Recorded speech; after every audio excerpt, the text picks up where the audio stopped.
मध्यरात्रीच्या त्या भयान शांततेत जेव्हा शहराचे दिवे निजलेले होते, तेव्हा एका टोलेजंग इमारतीच्या 10व्या मजल्यावरून एक डायरी खाली पडली.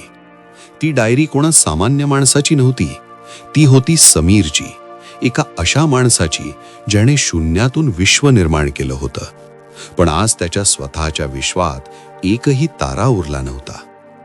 त्या डायरीच्या पहिल्या पानावर रक्तासारख्या लाल शाईनं एकच वाक्य लिहिलं होतं: आज माझा शेवटचा दिवस आहे, कारण आता माझ्याकडे हरवण्यासाठी काहीच उरलं नाही आणि मिळवण्यासाठी कोणतीही आशा उरली नाही. पण ही कथा केवळ एका नैराश्याची नाही, ही कथा आहे त्या 2 पाकिटांची, ज्यांनी एका माणसाला मृत्यूच्या दारातून खेचून आणलं आणि आयुष्याचा तो अर्थ समजावून सांगितला जो आपण रोजच्या धावापळीत विसरून जातो. समीर एक मध्यमवर्गीय मुलगा, डोळ्यात स्वप्न आणि खिशात फक्त काही रुपयांची चिल्लर घेऊन तो मुंबईत आला होता. सुरुवातीचे दिवस अतिशय कष्टाचे होते. कधी वडापाववर दिवस काढले तर कधी प्लॅटफॉर्मवर रात्र जागून काढली. पण त्याच्या मनात जिद्द होती. त्या जिद्दीच्या जोरावर त्याने एक छोटी सॉफ्टवेअर कंपनी सुरू केली. ज्या दिवशी समीर आपल्या पहिल्या ऑफिसचं उद्घाटन करणार होता, त्या दिवशी गर्दीत एक वृद्ध गृहस्थ उभे होते.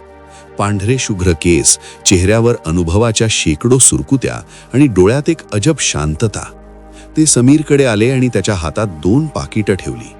वृद्ध म्हणाले, बाळा, हा यशाचा प्रवास मोठा आणि खडतर आहे. यात तुला 2 सोबती हवेत. हे बघ, हे पांढरं पाकिट आणि हे काळं पाकिट.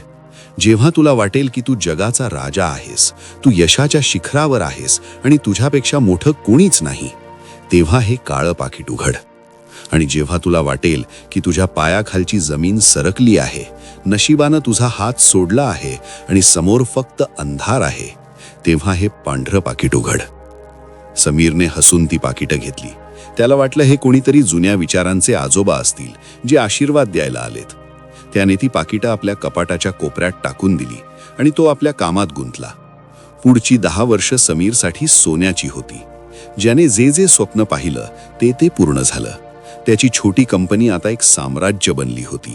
त्याच्याकडे आलिशान गाड्या होत्या, शहरातलं सर्वात मोठं घर होतं आणि त्याच्या एका शब्दावर हजारो लोक काम करत होते. लोक त्याला नशिबाचा धनी म्हणू लागले. समीरला वाटू लागलं की आता तो कधीच अपयशी होऊ शकत नाही. त्याच्या बोलण्यात ताठा आला होता, वागण्यात अहंकार डोकावत होता. त्याने जुन्या मित्रांना विसरून टाकलं, नात्यांना वेळेपेक्षा पैशात मोजायला सुरुवात केली. त्याला वाटलं हे यश त्याच्या कष्टाचं फळ आहे आणि ते आता कधीच जाणार नाही. एके रात्री आपल्या यशाच्या मोठ्या पार्टीनंतर तो घरी परतला. त्याला खूप अभिमान वाटत होता. अचानक त्याला त्या वृद्धाची आठवण आली. त्याने कपाटातून ते काळं पाकिट काढलं. मनात विचार आला, आज मी शिखरावर आहे, आता बघूया यात काय जादू लिहिली आहे. त्याने पाकिट उघडलं. त्यात एक साधा कागद होता. त्यावर फक्त 5 शब्द लिहिले होते: हे दिवसही निघून जातील. समीरचा तो गर्विष्ठ चेहरा अचानक फिका पडला. त्या एका वाक्याने त्याच्या मनातल्या अहंकाराचा किल्ला एका क्षणात कोसळला. त्याला जाणीव झाली की ज्या वेगानं तो वर आलाय, त्याच वेगानं परिस्थिती खालीही नेऊ शकते. तो रात्रभर झोपू शकला नाही. त्या शब्दांनी त्याला जमिनीवर आणलं होतं. त्याने आपल्या वागण्यात बदल केला. तो नम्र झाला. पण नशिबाचे खेळ अजून संपले नव्हते. काळाचं चक्र फिरलं. 5 वर्ष उलटली आणि अचानक जागतिक मंदीचं सावट आलं. समीरच्या कंपनीला मोठा फटका बसला. एकामागून एक चुकीचे निर्णय, विश्वासू माणसांनी केलेली फसवणूक आणि मार्केटची पडझड. बघता बघता समीरचं साम्राज्य पत्त्याच्या बंगल्यासारखं कोसळलं. बँकेनं घर जप्त केलं, गाड्या विकल्या गेल्या. जे नातेवाईक कालपर्यंत स्तुतीसुमनं उधळत होते, त्यांनी आता ओळख दाखवणंही बंद केलं. ज्या मित्रांसाठी त्याने वारेमाप खर्च केला होता, त्यांचे फोन आउट ऑफ रीच येऊ लागले. समीर एका छोट्या भाड्याच्या खोलीत राहायला गेला. एकेकाळी एसी गाडीशिवाय न फिरणारा समीर आज बसच्या धक्क्याने घायाळ होत होता. शेवटी एक दिवस असा आला की त्याच्याकडे जेवण करायलाही पैसे उरले नाहीत. तो पूर्णपणे तुटला होता. त्याला वाटलं आता जगण्यात अर्थ नाही. त्या रात्री तो टेरेसवर उभा होता. खाली रस्ता दिसत होता आणि डोक्यात विचार येत होता, एक उडी आणि सगळं संपेल. दुःख, अपमान, गरिबी सगळ्यातून सुटका मिळेल. तो उडी मारणार इतक्यात त्याला त्याच्या जुन्या बॅगेच्या कोपऱ्यात काहीतरी दिसलं. ते पांढरं पाकिट. थरथरत्या हातानं त्यानं ते पाकिट उघडलं. त्याला वाटलं यात कदाचित काही पैसे असतील किंवा काही मदतीचा पत्ता असेल, पण त्यातही तसाच एक कागद होता. तो कागद वाचताच समीरच्या डोळ्यातून घळाघळा अश्रू वाहू लागले. त्या कागदावर पुन्हा तेच 5 शब्द लिहिले होते, हे दिवसही निघून जातील. समीरला मोठा धक्का बसला. जर सुखाचे दिवस टिकले नाहीत तर हे दुःखाचे दिवस तरी कसे टिकतील? जर काळ बदलणं हा निसर्गाचा नियम असेल तर आजची ही काळी रात्र उद्याच्या प्रकाशाला कसं रोखू शकेल? त्याला त्या वृद्धाचा चेहरा आठवला. तो रडत होता, पण आता त्याचे रडू दुःखाचे नव्हते, तर ते एका नवीन आशेचे होते. त्याने विचार केला, माझ्याकडे पैसा नाही, पद नाही, पण माझ्याकडे तोच अनुभव आणि तीच जिद्द आजही आहे, ज्याच्या जोरावर मी शून्यातून सुरुवात केली होती. समीरने त्या रात्री आत्महत्येचा विचार सोडून दिला. त्याने दुसऱ्या दिवसापासून मिळेल ते काम करायला सुरुवात केली. अपमान झाले, लोक हसले, पण त्याने कान बंद केले. त्याला माहीत होतं, हे दिवसही निघून जातील. हळूहळू परिस्थिती बदलायला लागली. त्याने पुन्हा एक छोटा स्टार्टअप सुरू केला. यावेळी तो सावध होता, नम्र होता. 5 वर्षांच्या अथक परिश्रमानंतर तो पुन्हा त्याच यशाच्या उंबरठ्यावर उभा राहिला. पण यावेळी त्याच्या डोक्यात अहंकार नव्हता, तर कृतज्ञता होती.